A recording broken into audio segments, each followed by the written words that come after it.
নমস্কার, শুভ বিকেল বন্ধুরা। আজকে বিকেলবেলা থেকে ব্লগটা স্টার্ট করছি। নতুন একটা ব্লগে তোমাদের সবাইকে স্বাগত। তোমরা সবাই কেমন আছো?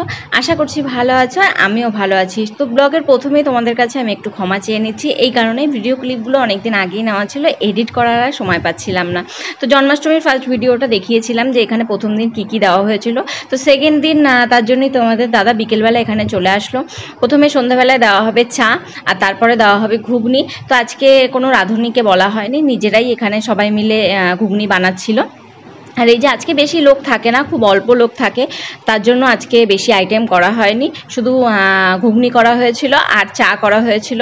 তো এখানে একটু কাজ তোমাদের দাদা করে নিচ্ছিল। এরপরে আমরা যাব হচ্ছে আমাদের একটা জায়গায় জন্মাষ্টমীর নিমন্ত্রণ আছে তোমার দাদার বন্ধুর বাড়িতে। তার জন্য প্রথমে এখানে ও কাজগুলো তাড়াতাড়ি সেরে নিল। তারপরে দেখো এই যে চা হয়ে যাওয়ার পরে চা কাপে কাপে সাজিয়ে রাখবে, যারা যাবে, বেশি লোক তো না, অল্প লোক। তারপরে এখানের কাজ মিটিয়ে আমরা তারপরে বেরিয়ে পড়েছিলাম জন্মাষ্টমী নিমন্ত্রণ খেতে। আর আমি খুব এক্সাইটেড এই কারণে ছিলাম, আমি এর আগে সত্যি কথা বলতে কারোর বাড়িতে জন্মাষ্টমী নিমন্ত্রণ খেতে যাইনি। তো দেখতে দেখতে বাড়িতে পৌঁছে গেলাম। তো কলিং বেল চেপে কিছুক্ষণ ওয়েট করলাম, যেহেতু আমরা বিকেলে গেছিলাম আর সারাদিন ধরে ওদের অনেক লোকজন এসেছিলো, তো সবাই একটু টায়ার্ড হয়ে গেছিলো। তো এসে দেখলাম যে খুব সুন্দরভাবে সাজিয়ে পুজোটা করা হয়েছে।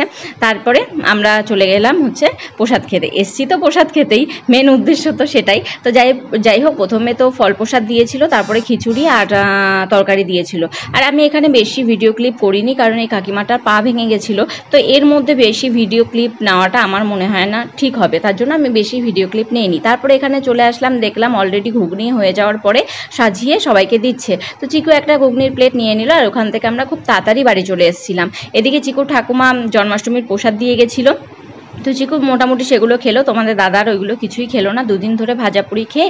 তাই দেখো শুধু শুকনো ভাতের সাথে পেঁয়াজ ভাজা, লঙ্কা ভাজা আর মাছ ভাজা, এই দিয়ে কারা কারা ভাত খেয়েছো অবশ্যই কিন্তু আমাকে কমেন্ট করো। গরম ভাতটা এই দিয়ে খেতে কিন্তু ভালো লাগে। তো আজকের ব্লগটা এখানেই শেষ করছি বন্ধুরা, খুবই ছোট ব্লগ। যদি ভালো লাগে অবশ্যই লাইক করবে, কমেন্ট করবে, শেয়ার।